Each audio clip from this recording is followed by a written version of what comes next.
ازيكم عاملين ايه؟ يا رب تكونوا بخير. حلقة النهاردة هنتكلم فيها عن البشرة المختلطة وازاي نعمل الروتين بتاعها والعناية بيها من الالف للياء، وده بناء على الفوت بتاعكم اللي احنا عملناه على الجروب بتاع الفيسبوك، وقلتوا ان احنا نتكلم المرة دي عن البشرة المختلطة. ايه هي البشرة المختلطة؟ هي بشرة بتتكون من نوعين او 3 من انواع البشرة، بتبقى كلها كده مع بعضها كومباينيشن على بعضها، وهي عبارة عن ان انت بتلاقي المناطق بتاعة الخدود دي جافة وغالبا بيحصل فيها زي قشور، ومنطقة التي زون اللي هي منطقة الجبهة والأنف والدقن بتبقى دهنية، بتطلع إفرازات دهنية أو زيوت وبتبقى لمعان. وكمان ممكن يكون معاها إن البشرة تكون حساسة، وده بيبقى النوع الثالث، أو إنها تكون متصاحبة بظهور حبوب في البشرة.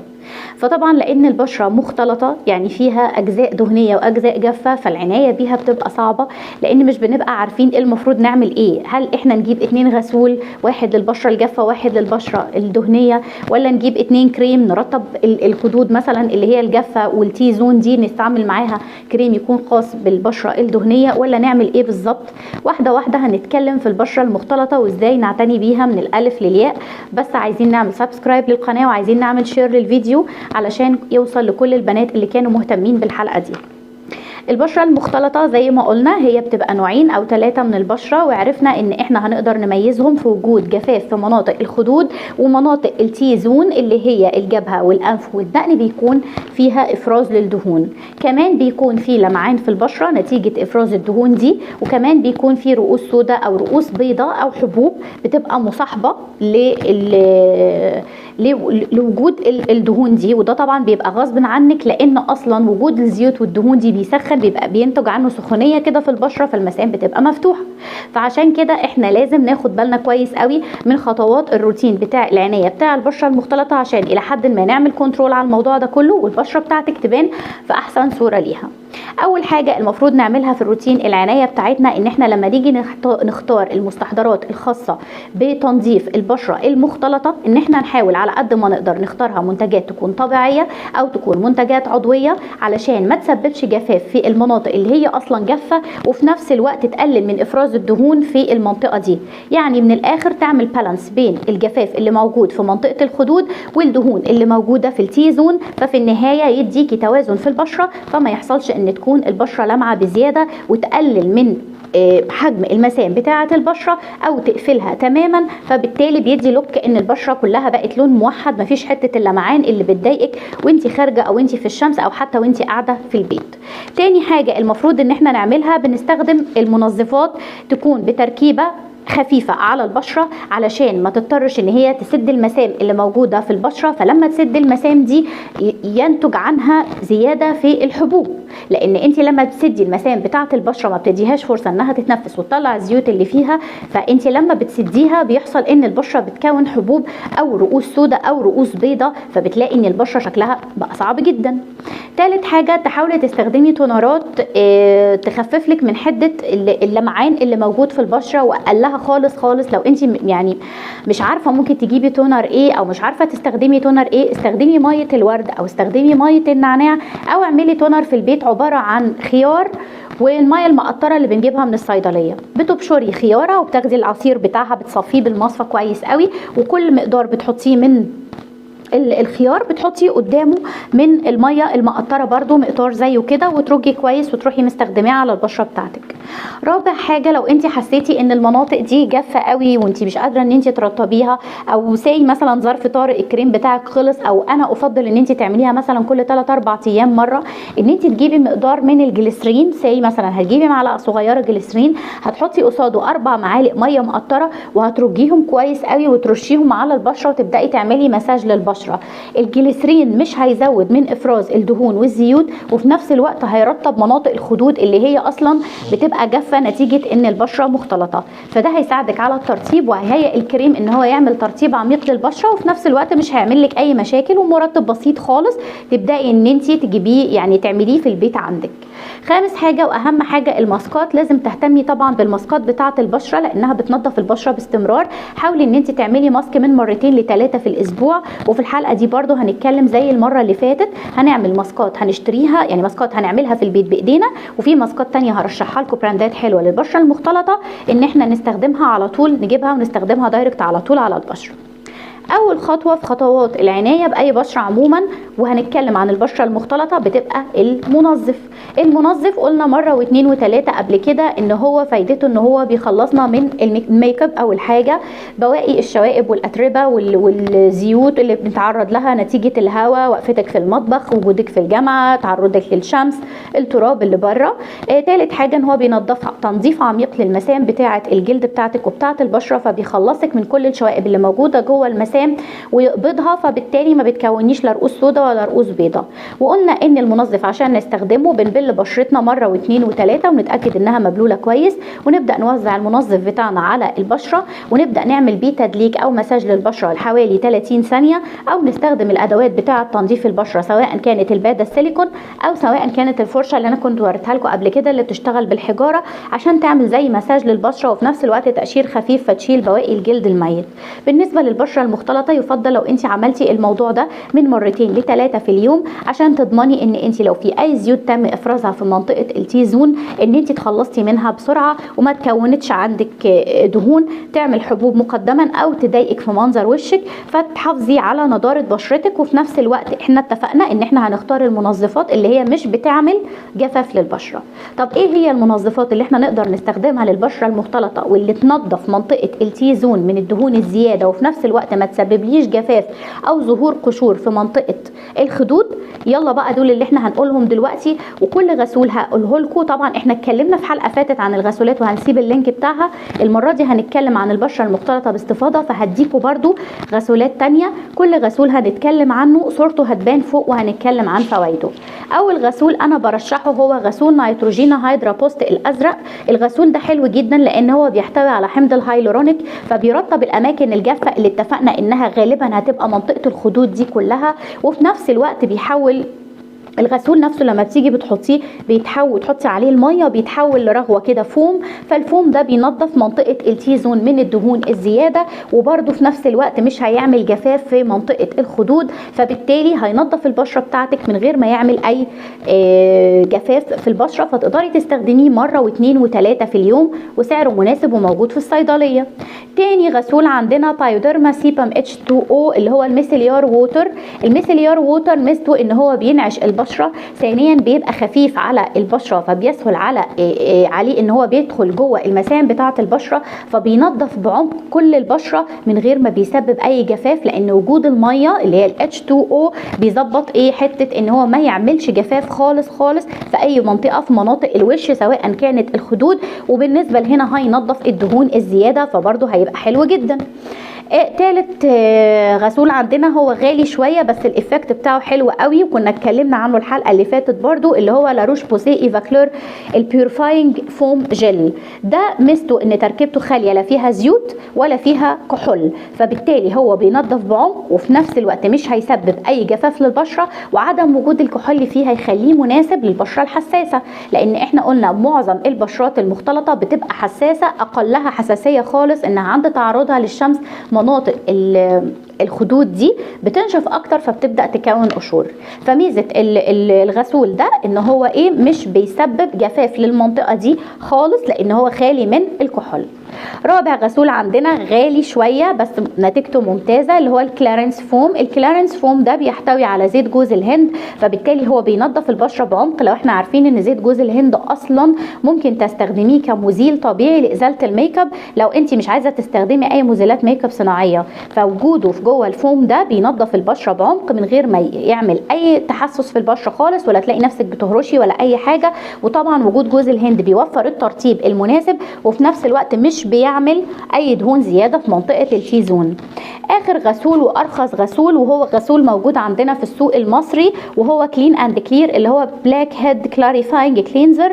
هو ارخص غسول للبشره المختلطه والايفكت بتاعه حلو جدا، بيكون فيه خلاصات فواكه طبيعيه فبتدي شعور بالانتعاش، وبينقي البشره وبيرطبها وبينظفها بعمق وبرده مش بيسبب جفاف.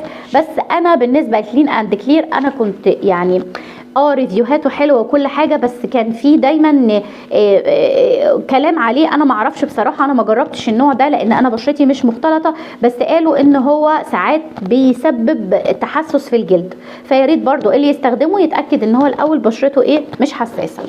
دي كده بالنسبه للغسولات. هندخل بعد كده على الماسكات اللي هي تاني خطوه، واللي اتفقنا ان احنا هنعملها من 2 ل 3 في الاسبوع حسب مزاجك كده وروقانك ان انت تهتمي ببشرتك.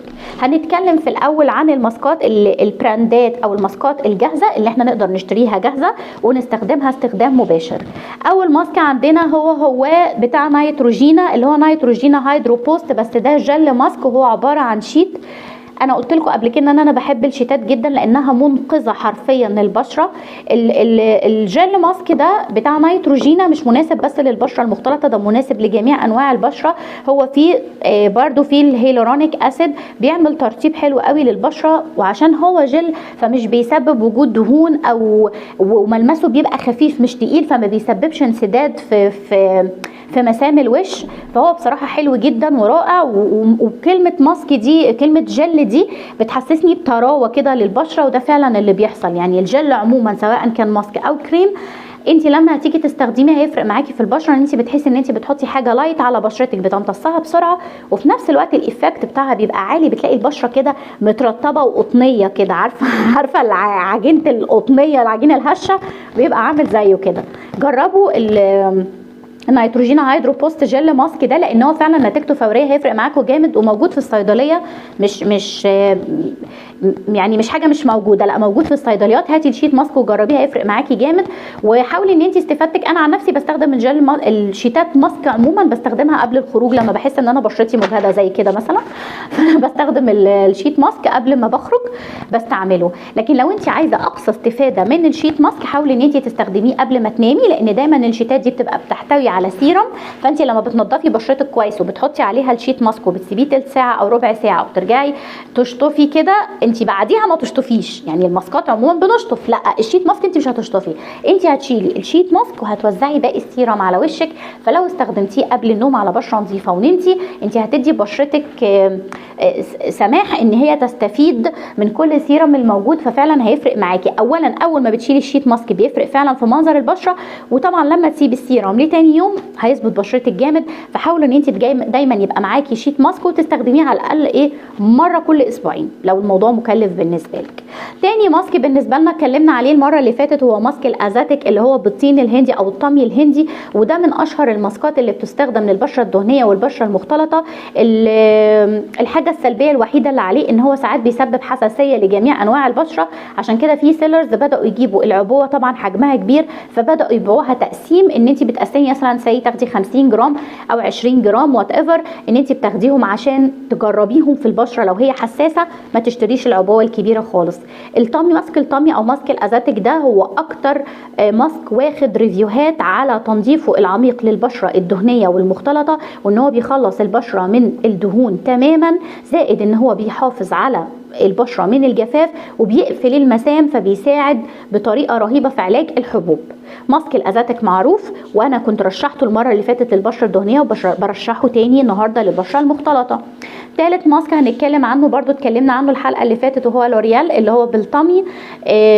اي لون فيهم، انا بحط اللي هو لونه اسود ده، بس هو اي لون فيهم في لوريال فعلا كلهم حلوين، لان هم بينظفوا البشره بعمق وبيشيلوا اللمعان اللي موجود في منطقه التي زون، وطبعا بالنسبه للبشره الدهنيه في البشره الدهنيه كلها، وبرضو مش بيسبب جفاف للبشره. رابع ماسك بصراحه هو ماسك تحفه جدا جدا ومناسب لجميع انواع البشره، ويا بختها اللي هتلاقيه، وهو ميلاني بتاعت البراند بتاع الميك اب، منزله ماسك كده بفيتامين سي اسمه سوبر تشارجد. ده تحفه جدا، في فيتامين سي بيعمل اشراقه فوريه في البشره، وهو فيه انزيمات فاكهه. انزيمات الفاكهه دي لما بتستخدمي الماسك بيعمل زي سكرابنج خفيف كده للبشره، ففعلا البشره بعدها بتنور وما بيعملش اي حساسيه خالص، لان الانزيمات اللي موجوده انزيمات فاكهه. بتلاقي الجلد الميت اتشال، الفيتامين بتاع سي بيديكي اشراقه ونضاره فوريه في البشره، يعني بيظبط البشره فعلا، وفي نفس الوقت مش بيعمل اي جفاف، لان معظم السيرامات او الكريمات اللي فيها فيتامين سي بتعمل جفاف في البشره، ده لا، ده مش بيعمل، فهو ممتاز جدا مع البشره المختلطه. خامس ماسك عندنا من سيتافيل قلنا ان هو براند بدأ ياخد شهرة كبيرة، هو سيرافي. سيتافيل منزلة ماسك للبشرة المختلطة، الماسك اسمه سيتافيل بروديرما كنترول. الماسك ده ماسك صيني او ماسك طمي، برضو فيه كاولين، والكاولين ده مادة منقية للبشرة طبعا، وفيه زيوت، بس الزيوت دي نباتية مش تقيله على البشره، مش بتعمل اي دهون زياده فيها. بالعكس الكاولين بيمتص الدهون الموجوده في البشره وبيعمل بالانس كده بين افراز الزيوت، فالبشره مش بتبقى لامعه خالص. اخر ماسك هنتكلم عنه بالنسبه للماسكات اللي احنا نقدر نشتريها هو ماسك كوري اللي هو سكين فود اللي بالسكر الاسود.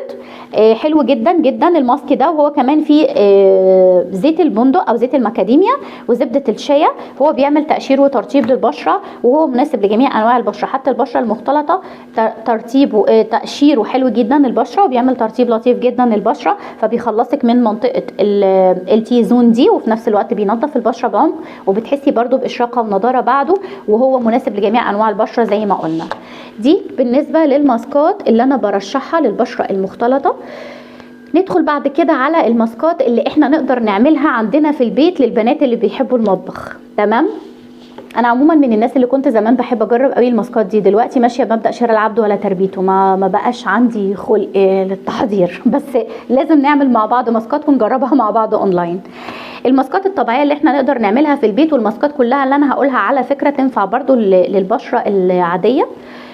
اول ماسك عندنا ماسك البرتقال واللبن. هتجيبي برتقانه وهتعصريها وتصفيها من البذر وتاخدي العصير بتاعها، هتحطي العصير بتاعها معاه 4 معالق لبن وتقلبيهم كده مع بعض، وتغسلي بشرتك كويس وتوزعي بقطنه المحلول ده على بشرتك وتسيبيه تلت ساعه، وبعد تلت ساعه بتبداي تغسليه بميه فتره. حلو قوي ولذيذ وبيدي اشراقه، لان اصلا عصير برتقال كده فيتامين سي، فالدنيا هتبقى مظبطه معاكي قوي. الماسك ده اعمليه مره واحده بس في الاسبوع كفايه، ما تكتريش عن كده عشان البرتقال ما يعملكيش حساسيه. تاني ماسك عندنا ماسك العسل والخيار، ممتاز للبشره المختلطه، ممتاز للبشره العاديه، ممتاز للبشره الدهنيه.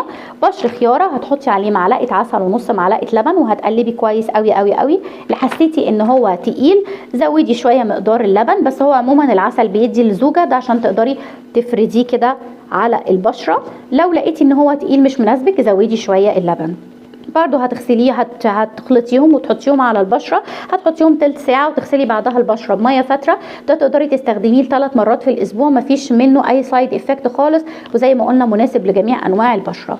الماسك الثالث هو ماسك الكركم. هتجيبي 2 معلقه كركم كبيره وعليهم نص معلقه لبن، وهتبداي تخلطي المكونات مع بعض كويس قوي لغايه ما تدوب، لان الكركم بيبقى تقيل شويه في التقليب، يعني مش بيدوب كده بسرعه او مش بيتقلب بسرعه. عايزين القوام يبقى زي العجينه. هتحطيه على وشك، ما تسيبيهوش اكتر من 10 دقائق، لانك لو سبتيه اكتر من 10 دقائق الكركم هيطبع على وشك وهيبقى اصفر. فما تجيش تقولي لي انا اعمل ايه في اللون ده، ماليش فيه. انا بقول لك 10 دقائق بس واغسليه، ولو حسيتي ان فيه لون اغسلي بالغسول بعدها. الكركم بينظف البشره جامد قوي على فكره، وبيدي نضاره فوريه للبشره. دي الماسكات بتاعه البشره المختلطه. يبقى احنا اتكلمنا عن العنايه بالبشره المختلطه، الغسولات الخاصه بالبشره المختلطه، الماسكات اللي نقدر نشتريها للبشره المختلطه، والماسكات اللي نقدر نعملها في البيت للبشره المختلطه. اخر حاجه هنتكلم فيها الكريمات اللي احنا نقدر نستخدمها للبشره المختلطه وتاثير كل كريم فيهم، وكل كريم هنتكلم عنه صورته هتبان عشان ما يحصلش لخبطه بينه وبين اي كريم تاني. قبل ما تيجي تشتري الكريمات بتاعه البشره المختلطه بالذات لازم تراعي 3 حاجات. الحاجه الاولانيه ان انت تكوني الكريم اللي انت هتشتريه يكون حاجه قوامها خفيف، ما يكونش دهني وتقيل مثلا زي نيفيا مثلا، لا ما تشتريش حاجه كده. حاولي تشتري كريم يكون خفيف وتكون خالي من الزيوت التقيله، ما يكونش فيه زيوت تقيله زي زيت خروع زيت زيتون، عشان ما يسببش ان المناطق اللي فيها الدهون فيها تبان بزياده ويسبب لمعان زياده للبشره. تاني حاجه اختاري الكريم المرطب يكون كريم غير دهني. ليه؟ علشان ما يسببش في انسداد المسام، فبالتالي يكون حبوب بشكل اكبر ورؤوس سوداء وبيضاء بشكل اكبر. تالت حاجة واهم حاجة ان انت تتأكدي ان المرطب يكون مناسب لجميع انواع البشرة حتى الحساسة، لان احنا اتفقنا ان معظم الناس اللي عندهم البشرة المختلطة يا اما تكون بشرتهم حساسة في الجزء الجاف، يا اما بيكون عندهم حبوب ورؤوس سوداء. بس احنا اللي يهمنا الحبوب، يعني والحبوب دي طبعا مجرد ما بتحطي عليها حاجة وتبدأ تلمس كده، فلو هي مش امتصاصها مش سهل وخالية من الزيوت اللي بتسبب تهيج للبشره، لو هرشتي فيها كده خلاص الموجود في منطقه هيبدا ينطر في باقي الوش. فتاكدي ان هو يكون مناسب لجميع انواع البشره حتى الحساسه. اكتر الكريمات او افضل انواع الكريمات المناسبه للبشره المختلطه، اول كريم هيبان صورته عندنا هو نيتروجينا اويل فري موسترايزر للبشره المختلطه. ده خالي من الزيوت تماما، بيرطب المناطق الجافه وبيعمل بيشيل من غير ما يعمل اي لمعان، وفي نفس الوقت هو خالي من العطور والكحول وبيعمل توازن في البشره كلها، فالبشره كلها بتديكي لون واحد ما فيهوش اي لمعان، بيخلصك من اللمعان الموجود هنا وفي نفس الوقت بيرطب هنا. تاني كريم عندنا لاروش بوسيه. لاروش بوسيه اللي هو هايدرا فيز، ده اللي هو الهايدرا فيز انتنس لايت، ده عباره عن انبوبه هتبان دلوقتي. ده مناسب للبشره المختلطه والعاديه والحساسه كمان. ميزته ان هو فيه هيالورونيك، فبيعمل على ترطيب للبشره بشكل عميق، والترطيب بتاعه بيوصل ل 24 ساعه، وبيساعد على تعزيز تماسك البشره، فالبشره عندك بتبقى مشدوده، يعني لو في تجاعيد بيبدا يشيلها، وبيلعب على ان مسام البشره تبدا تتقفل وتبقى جنب بعضها، فبيظبط لك البشره وبيشدها. ثالث حاجه سيرافيد اللي هو اللوشن الديلي اللي هو الديلي لوشن. اللوشن ده برده مناسب لجميع انواع البشره، وهو ميزته ان هو تركيبته خفيفه جدا، البشره بتمتصها بسهوله، وفي 3 انواع اساسيه من السيراميد، وكمان في هيالورونيك، فبيرطب وبينعم وبيعزز تماسك البشره وبيشد طبقات الجلد وبيحارب الخطوط التعبيريه والتجاعيد، وكل ده من غير ما بيعمل اي مواد دهنيه على البشره. فده طبعا ممتاز، وهو لوشن كبير، حجمه كبير ومناسب ان انت تستخدميه لايدك وللجسم كله عموما. رابع حاجه، ده على فكره انا بعزه جدا، اللي هو نيتروجينا هايدرا بوست ووتر جل. يعني هو جل مائي، فبالتالي انا بستخدمه اصلا ساعات في الصيف. يعني انا بشرتي عاديه، بس في الصيف ساعات بحس ان انا بشرتي مش طايقه الكريمات، بحب اجيب حاجه جل، يا اما بجيب النيتروجينا هايدرا بوست ووتر جل، يا اما بجيب اللي هو بالذهب الكوري. هنعمل عنه ريفيو برضو لان هو عجبني جدا، بالبيباتايد وحاجات كده ظريف جدا. المهم ان هو جل يعني. فالنيتروجين هايدرا بوست ووتر جل ده جل مائي، وده طبعا كده بيبقى مرطب مثالي للبشره من غير ما يعمل لك اي دهون، وفي نفس الوقت عشان هو مائي بيرطب بعمق وبيخلي البشره بتاعتك طريه، ما بيسدش المسام خالص، وخفيف الوزن وسريع الامتصاص في البشره، فبيعتبر من المرطبات الهائله جدا جدا للبشره المختلطه ولجميع انواع البشره. خامس حاجه بايوديرما هايدرا بايو جل، يا ريت لو لقيتوه هيبقى حلو جدا. هو برده جل، وبايوديرما طبعا براند معروف. ده فيه نياسيناميد، بيهدي البشره لو هي فيها اي تهيج او حساسيه نتيجه الحبوب. فيها حمض السلسليك، يعني بينظف المسام بتاعه البشره بعمق، وكمان بيقلل من حجمها، فده هيقلل من افراز الدهون وهيقلل من وجود الحبوب وبيحارب الموجود فيها. وطبعا بيخلصك من الجلد الميت، وفي كمان جليسرين لترطيب عميق للبشره من غير ما يزود كميه الدهون اللي فيها. سادس كريم واخر حاجه معانا سيتافيل دايلي هايدريتنج لوشن. ده خالي من الزيوت وفيه حمض الهيالورونيك برضو، بيرطب لغايه 24 ساعه، وهو وزنه خفيف وسريع الامتصاص على البشره، وبيوفر ترطيب فوري للبشره، وكمان بيحبس الرطوبه جوه الجلد، فبتلاقي ان الجلد بتاعك محمي من الجفاف في منطقه الخدود، وفي نفس الوقت منطقه التي زون مش بتلمع، فهو برضو بيعتبر مرطب هايل جدا جدا جدا.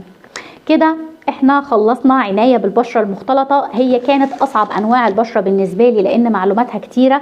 الحلقة طويت لان هي فعلا كانت مليانة معلومات، اتكلمت بسرعة عشان نقدر ندمجها على قد ما نقدر ونخلص.